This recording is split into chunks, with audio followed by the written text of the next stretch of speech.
Pulling the lifters out. 1987 Jeep Comanche.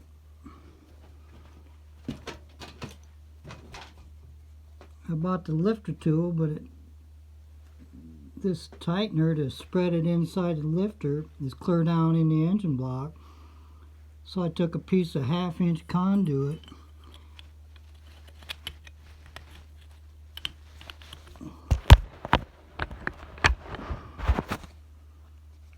excuse the thing, but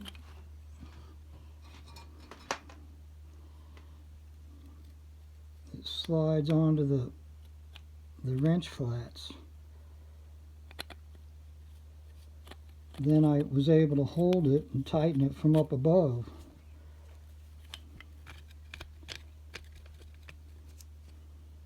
Sorry about the video, but I made a tool to work with my brand new tool and able to pull 2 lifters that were stuck out.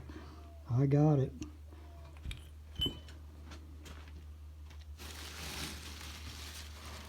I measured a push rod yesterday, and the new ones are just a little bit longer, so that might be the whole problem. I'll let you know. New lifters, new push rods. I hear a little ticking, but it's a lot better than it was. Jeep 1987 Comanche 2.5.